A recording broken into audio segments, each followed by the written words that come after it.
What up, anime fans? I'm back with a video. I got my word. I'm reviewing JuJutsu Kaisen again. New episode. And I'm on last track now. I think 6. If you hear that, I don't want to get copyright strike for that. She has the music on too fucking loud. I'll shut my door properly so I don't fucking hear it.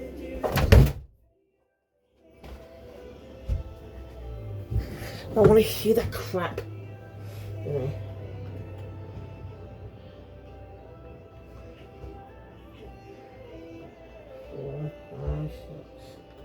Sorry, episode 6.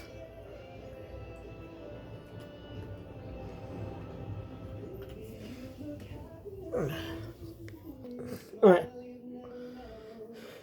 Anyway, let's get into the episode. So, episode was up with Megumi and Panda taking down some of the guards.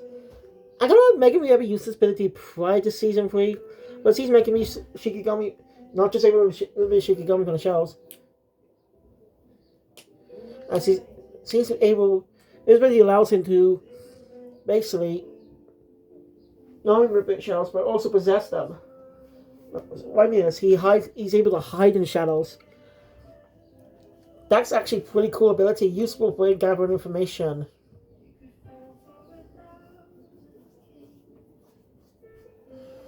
He used that to listen to one of Hakai's guards.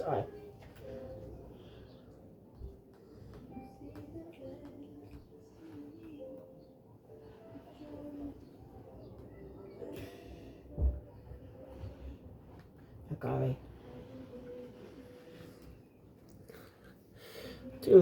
They end up unintentionally running into Kirara, who's able to figure out what they're up to pretty quickly. And then we get to the scene we saw at the end of the last episode. Because brief explains how Kiara was able to find out.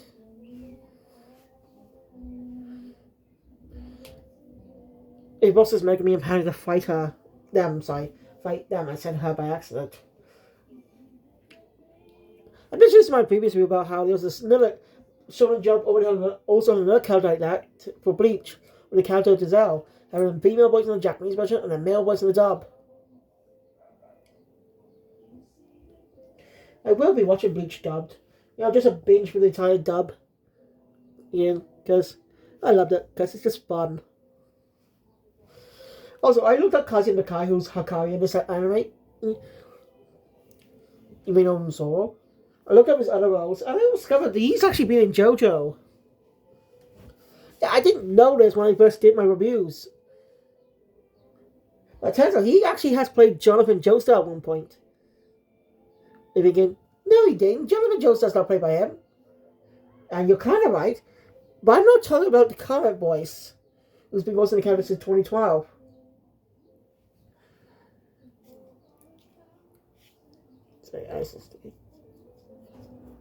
No, I'm talking about a different character. Not a different version. In 2006, there was a PS2 game released to tie into the T-Rosters have a movie adaptation of the story. Yes, there was supposed to be a movie adaptation, but that's currently lost media. And it made a lot of changes to the source material that fans really hated. It didn't really benefit the story to change the stuff like that. Unlike the Diamonds Unbreakable movie, which actually did benefit from changing some stuff around, helped improving the story overall. But yeah, that movie's coming last media. We can't say how bad it is, sadly. We can only find a few images, clips on YouTube. No audio though.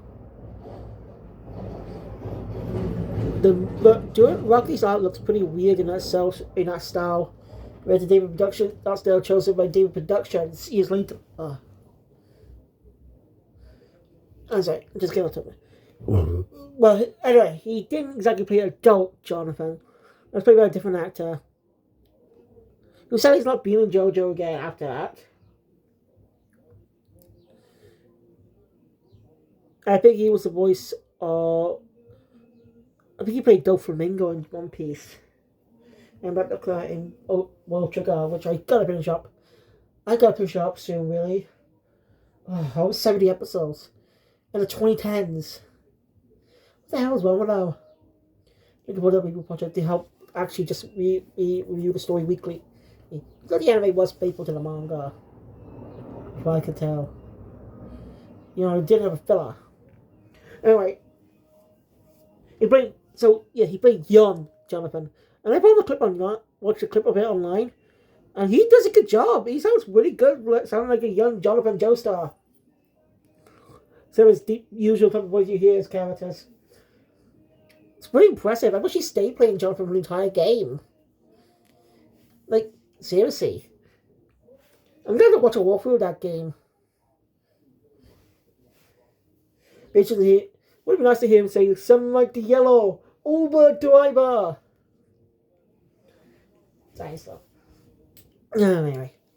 So this episode's mostly action.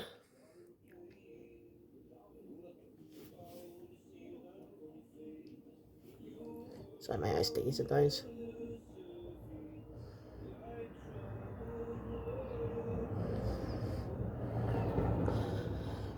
So,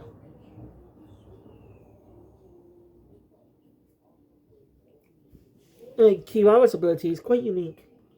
All you need to do is just wait. It was based on the constellation, a specific constellation which has 4 stars, but it seems there was a 5th star hidden. The whole thing. So when a good fight. One of the rare shonen fights not to have a single injury.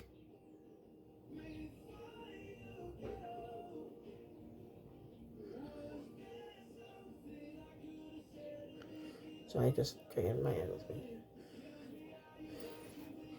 Anyway, after taking down Kirara, managed to convince him to listen.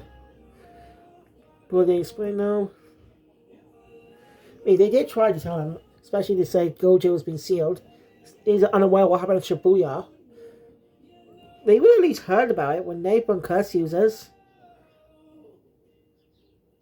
Right? We would at least heard about rumors from it. Just saying, it's just kind of weird. They never heard of what happened with Gojo and stuff. That would have been big news that Gojo had been sealed.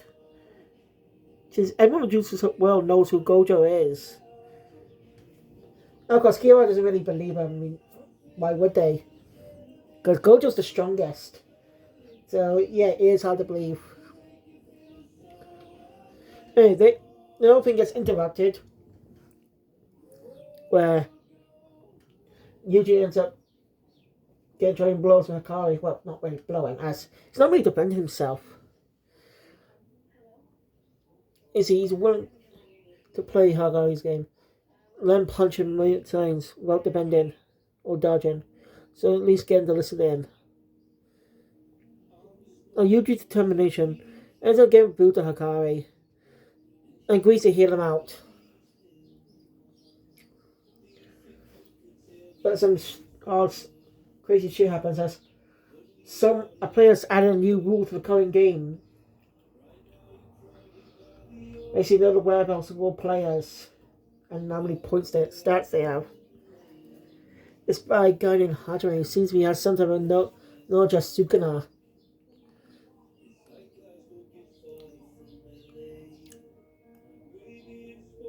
But I don't know if we'll learn about him in this part. Mostly he's a setup for part 2. I said most likely, I don't know. We'll just wait and see. But yeah, that is the episode. Thank you guys for watching. Which of my card if you want to see more, subscribe channel. And look out the really good and see you guys later for the rest of the episodes. As episode 4, after the final episode of the arc releases tomorrow. So I was gonna catch up on Hell's Paradise after. You'll just definitely got plenty of time because the plan is on the weekend. So yeah, thank you. I'll see you guys later. Killer Phoenix out. On pause. If you are hearing that, YouTube, please don't copyright strike me. It's not my fault. It's not my fault she's playing crappy loud music. So please, YouTube, don't copyright strike me. Thank you. I'll see you guys next time. Later. Killer Phoenix out.